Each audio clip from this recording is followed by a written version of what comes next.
Converter লাগবে তো।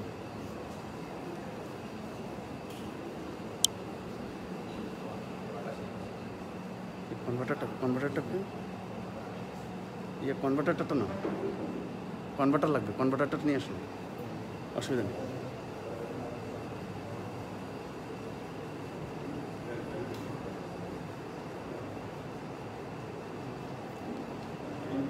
আস্তে আস্তে হুজুর, কনভার্টার আনতে গেছে।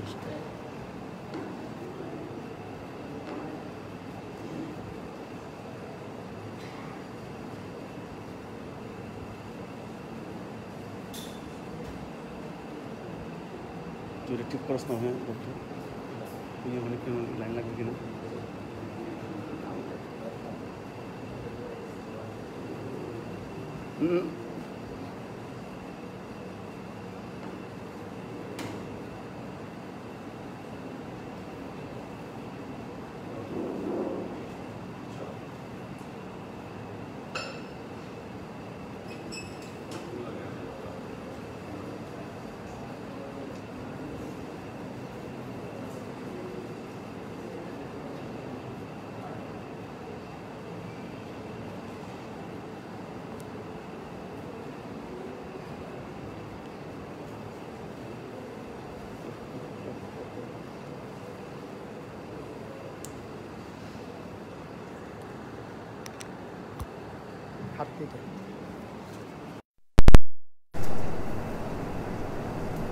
الحمد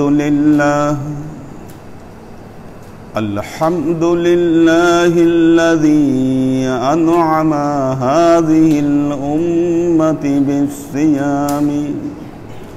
بالصيام شهر رمضان، وحباهم بالفضل والأنعام والإحسان، وخصاهم فيه ومن عليهم عتق من النيران.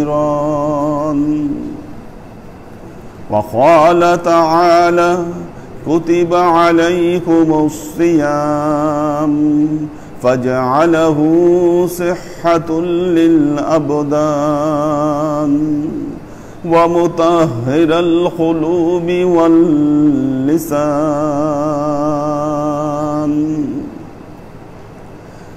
فسبحان الذي أظلنا شهرا يسمى رمضان ليغفر الذنوب والعصيان، ترمج فيه الجنوب وتكشف فيه الكروب والعصيان.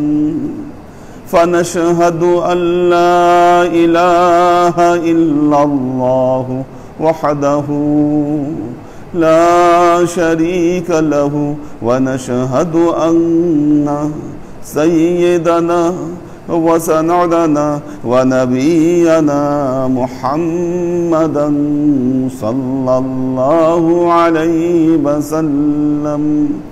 فصلى الله تعالى عليه وعلى آله وأزواجه وذريته وأهل بيته وأحبابه وأصحابه الأجمعين إلى يوم القيامة. أما بعد، عباد الله، توبوا إلى الله وادخلوا في السلم كافة ولا تتبعوا خطوات الشيطان إنه لكم عدو مبين. ولتنظر نفس ما قدمت لغد واتقوا الله إن الله خبير بما تعملون. عباد الله، واعلموا أن هذا الشهر رمضان، وهو شهر الرحمة وشهر المغفرة وشهر عتق من النيران، وهو شهر لنزول القرآن وقال الله تعالى في كلامه المجيد وفرقانه الحميد شهر رمضان الذي أنزل فيه القرآن هدى للناس وبينات من الهدى والفرقان فمن شهد منكم الشهر فليصمه وقال رسول الله صلى الله عليه وسلم الصوم والقرآن يشفعان عند الله يوم القيامة وقال الصوم وضع طعامه وشهوته من أجلي فيشفعني وقال القرآن وضع نومه لأجلي فيشفعني وقال رسول الله صلى الله عليه وسلم خيركم من تعلم القرآن وعلمه وقال رسول الله صلى الله عليه وسلم من قرأ القرآن وعمل بما فيه ألبس أبويه تاج أحسن من جوء الشمس وقال رسول الله صلى الله عليه وسلم من قرأ القرآن فاستجهره فحل حلاله وحرم حرامه أدخله الله الجنة وشفاه 10 من أهل بيته كلهم قد وجبت عليهم النار وقال رسول الله صلى الله عليه وسلم يقال لصاحب القرآن اقرأ ورتل كما ترتل في الدنيا عباد الله واعملوا عملا صالحا وتمسكوا كتاب الله وسنة رسول الله صلى الله عليه وسلم ولا تتبعوا سبل الثلاث فتكون من الخاسرين وتكون من المرتدين উপস্থিত আল্লাহর আশিক ও সালেক বৃন্দ, সর্ববিধ উত্তম প্রশস্তি জ্ঞাপন করছি সে আল্লাহ পাকের নিমিত্তে, যিনি মহাবরকতপূর্ণ রহমত, মাগফিরাত এবং নাজাতের মাস মাহে রমজানুল মোবারককে দান করেছেন। এটা উম্মতে মুহাম্মাদীর জন্য একটা গিফট। প্রশ্ন হলো, মাহে রমজানের সম্মান আল্লাহ কেন বৃদ্ধি করলেন? এটা কি রোজার জন্য মাহে রমজানের সম্মান কি আল্লাহ বৃদ্ধি করলেন, না অন্য কোনো কারণে এই মাসে আল্লাহ সিয়াম সাধনা আমাদের উপর ফরজ করলেন? পূর্ববর্তী সকল উম্মতের উপর রোজা ফরজ ছিল। কুতিবা আলাইকুমুস সিয়াম কামা কুতিবা আলাল্লাযীনা মিন ক্বাবলিকুম লাআল্লাকুম তাত্তাকুন। আল্লাহ বলছেন তোমাদের উপর সিয়াম সাধনাকে ফরজ করে দেওয়া হয়েছে যেমনি ভাবে পূর্ববর্তী উম্মতদের উপরেও ফরজ ছিল। পূর্ববর্তী উম্মতেরা প্রতি মাসে 3টা করে রোজা রাখত, 12 মাসে 36টা রোজা রাখত। আল্লাহ আমাদেরকে ওই রোজা কমিয়ে দিয়ে মাহে রমজানুল মোবারকে 1 মাস রোজা রাখার নির্দেশ দিলেন। কেন? আল্লাহ তো মুহররম মাসকেও বেছে নিতে পারতেন, রজব মাসকেও বেছে নিতে পারতেন। অন্য কোন মাস বেছে না নিয়ে মাহে রমজানুল মোবারককে আল্লাহ কেন বেছে নিলেন? এর উত্তর আল্লাহ তার কালামে পাকে বলছেন। আল্লাহ বলছেন, শাহরু রমাদান আল্লাযী উনজিলা ফীহিল কুরআন হুদাল লিন-নাস ওয়া বায়্যিনাতিন মিনাল হুদা ওয়াল ফুরকান। আল্লাহ বলছেন, শাহরু রমাদান আল্লাযী উনজিলা ফীহিল কুরআন, মাহে রমজানুল মোবারক এমন একটি মাস যেই মাসে কোরআন নাজিল হয়েছে। একটা জিনিস দেখবেন, কোরআনের সাথে যার সংযোগ ঘটে আল্লাহ তার মর্যাদা 100 গুণে বৃদ্ধি করে দেন। কাগজ, আমার হাতেও একটা কাগজ আছে, এটা টিস্যু, এটা দিয়ে আমি নাক মুছতে পারি, ফেলে দিতে পারি, একটু পর ফেলে দিব এটা হাত থেকে। কিন্তু যেই কাগজের উপরে কোরআনের আয়াত লেখা হয় সেটা দিয়ে আপনি মুখ মুছতে পারবেন? সেটাকে আপনি ফেলে দিতে পারবেন? আপনি পারবেন না। তার কারণ হচ্ছে কোরআনের আয়াত লেখার কারণে আল্লাহ ওই কাগজের সম্মানকে বৃদ্ধি করে দিয়েছে, ওই কাগজ কোরআনে পরিণত হয়েছে। ঠিক তেমনি এই মাহে রমজানুল মোবারকে আল্লাহ একটা রাত দিয়েছেন, যেই রাতের ব্যাপারে বলেছেন খাইরুম মিন আলফি শাহর, হাজার মাসের চেয়ে সেটা উত্তম। কেন? কারণ ওই রাত্রিতে আল্লাহ কোরআনকে নাজিল করেছিলেন।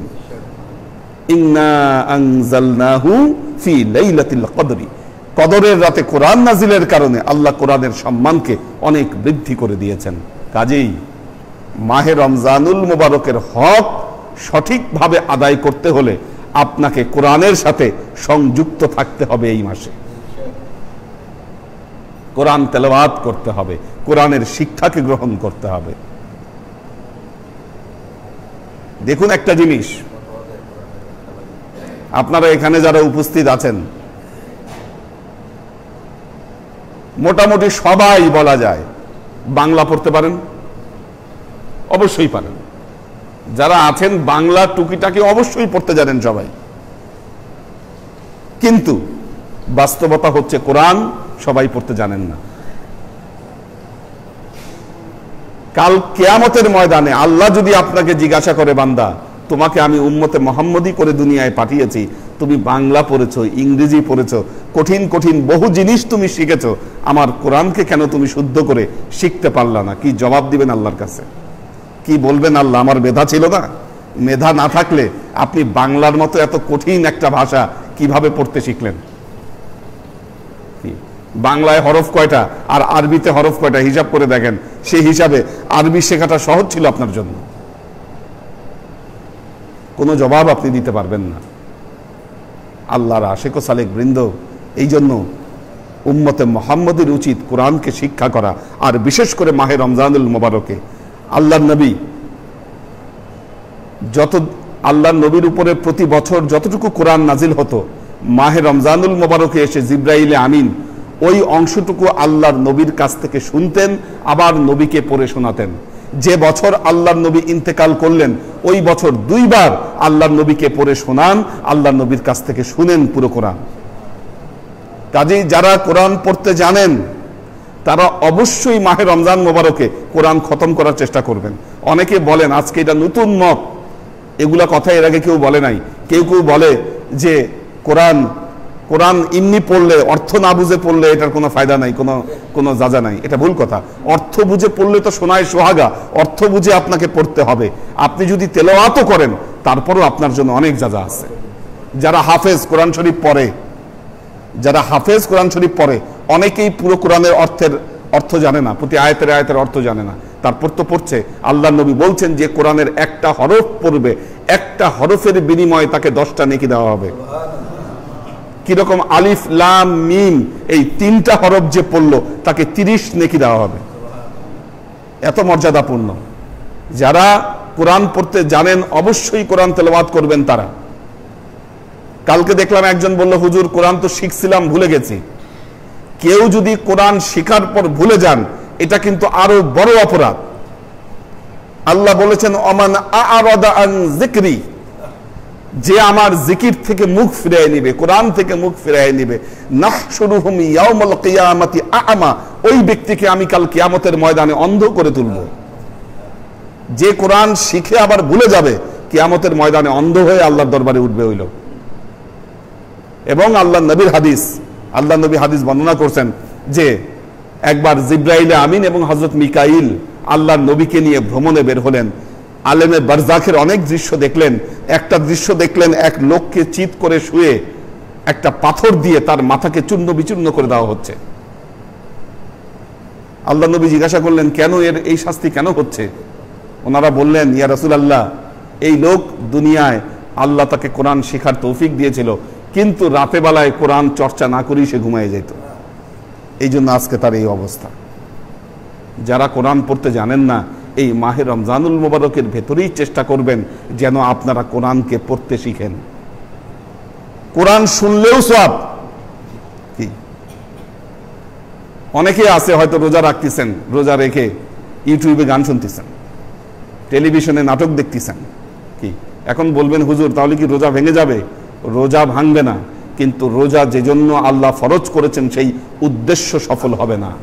আল্লাহ বলেছেন, লাআল্লাকুম তাত্তাকুন, তোমরা যেন আল্লাহওয়ালা হতে পারো, যেন পরহেজগার হতে পারো, এই জন্য আমি রোজাকে ফরজ করেছি। এখন রোজা রেখে এগুলা যদি ছাড়তেই না পারলেন, আপনি কিসের পরহেজগার হলেন, কিসের আল্লাহওয়ালা হলেন? আপনি রমজান মাস, রোজা, সিয়াম সাধনা আপনার উপরে কোনো তাসির আনতে, এবং চুপ থাকো যেন তোমাদের উপর আল্লাহর রহমত বর্ষিত হয়। কাজেই কোরআন যদি শুনেন তারপরেও আপনাদের উপর আল্লাহর রহমত বর্ষিত হবে। ওয়াকাল রাসূলুল্লাহ সাল্লাল্লাহু আলাইহি ওয়াসাল্লাম খায়রুকুম মান তাআল্লামাল কুরআনা ওয়া আল্লামাহু। আল্লাহর নবী বলেছেন, তোমাদের মধ্যে সেই উত্তম যে নিজে কোরআন শিক্ষা করে, অপরকে কোরআন শিক্ষা দেয়। আপনি নিজে জানেন, আপনার ফ্যামিলি মেম্বার যারা কোরআন পড়তে জানেন,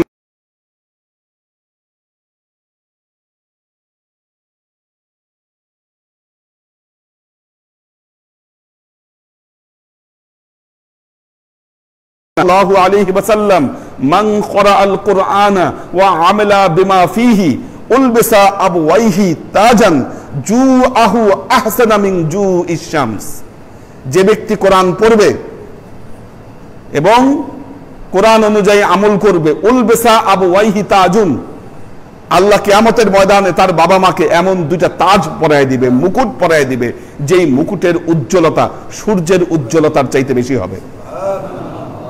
وقال رسول الله صلى الله عليه وسلم من قرأ القرآن فاستجهره فحل حلاله وحرم حرامه أدخله الله الجنة।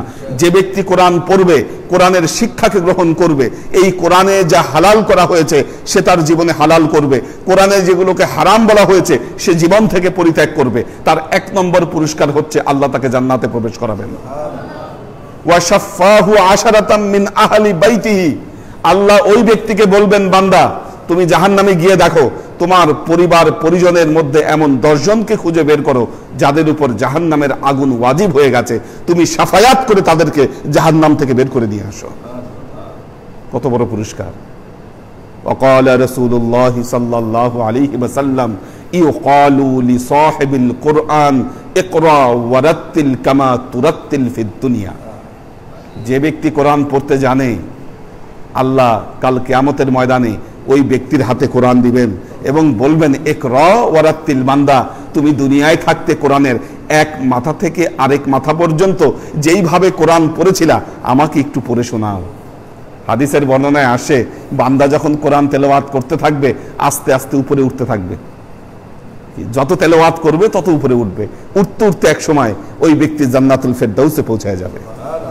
কি আর যে ঠিক মতো পড়তে পারবে না, মাঝখানে এসে থেমে যাবে, কি সে ওই অতটুকু উঠে থেমে যাবে? আল্লাহর আশিক ও সালেক বৃন্দ, কাজেই কোরআন শেখার চেষ্টা করুন। কোরআন নিয়ে হেলাফেলা করবেন না। উম্মতে মুহাম্মদী পরিচয় দিতে গেলে কোরআন আপনাকে অবশ্যই অবশ্যই জানতে হবে। এটা আপনার আইডেন্টিটির মধ্যে পড়ে। আপনি যে একজন মুসলমান, তার একটা বড় আইডেন্টিটি হচ্ছে যে আপনাকে কোরআন পড়তে জানতে হবে। আল্লাহ আমাদের সবাইকে তৌফিক দান করুন। বারাকাল্লাহু লানা ওয়া লাকুম ফিল কুরআনিল আযীম ওয়া নাফা'ানা ওয়া ইয়্যাকুম লা আয়াতি ওয়া যিকরিল হাকীম ইন্নাহু তাআলা জাওয়াদুন কারীমুম মালিকুন বাররাউফুর রহিম।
حي على الصلاة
الحمد لله الذي أنعم هذه الأمة بالصيام شهر رمضان وحباهم بالفضل والأنعام والإحسان وخصاهم فيه ومن عليهم عتق من النيران وقال تعالى كتب عليكم الصيام فجعله صحة للأبدان ومطهر القلوب واللسان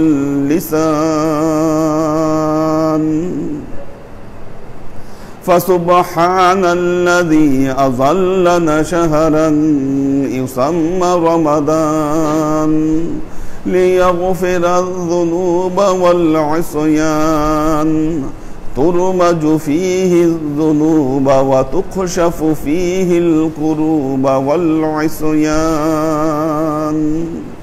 فنشهد أن لا إله إلا الله وحده لا شريك له ونشهد أن سيدنا وسندنا ونبينا محمدا صلى الله عليه وسلم فصلى الله تعالى عليه وعلى آله وأزواجه وذريته وأهل بيته وأحبابه وأصحابه الأجمعين إلى يوم القيامة.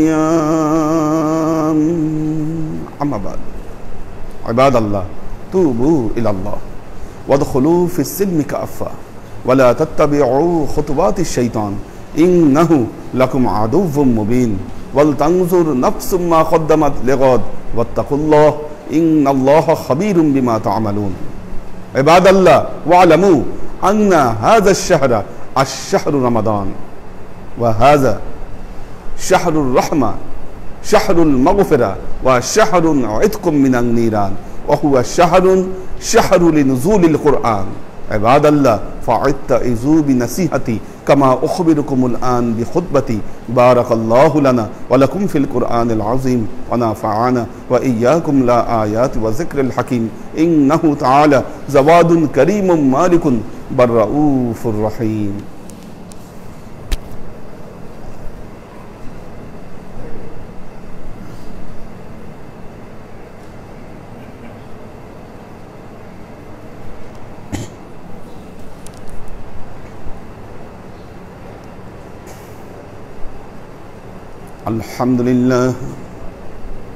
الحمد لله نحمده ونستعينه ونستغفره ونؤمن به ونتوكل عليه ونعوذ بالله من شرور أنفسنا ومن سيئات أعمالنا من يهد الله فهو المهتدي ومن يضلل فلن تجد له وليا مرشدا فنشهد أن لا إله إلا الله وحده لا شريك له ونشهد أن سيدنا وسندنا ونبينا محمدا صلى الله عليه وسلم الذي أرسله الله بالحق بشيرا ونذيرا وداعيا إلى الله بإذنه وسراجا منيرا.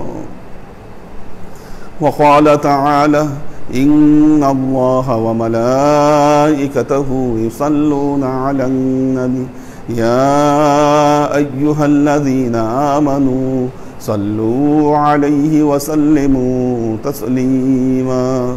اللهم صل على محمد وعلى آل محمد كما صليت على إبراهيم وعلى آل إبراهيم إنك حميد مجيد. اللهم بارك على محمد وعلى آل محمد كما باركت على إبراهيم وعلى آل إبراهيم إنك حميد مجيد اللهم صل وسلم ورحم وبارك على سيدنا ونبينا وشفيعنا وحبيبنا وقرة أعيننا محمد صلى الله عليه وسلم وعلى آله وأزواجه وذرياته وأهل بيته وأحبابه وأصحابه الأجمعين إلى يوم القيامة خصوصا على صاحب الصدق عامل المؤمنين أبي بكر الصديق رضي الله تعالى عنه وعلى صاحب العدل والإحسان عامل المؤمنين عمر بن الخطاب رضي الله تعالى عنه وعلى صاحب الحياء والإخوان عامل المؤمنين عثمان بن عفان رضي الله تعالى عنه وعلى صاحب الحلم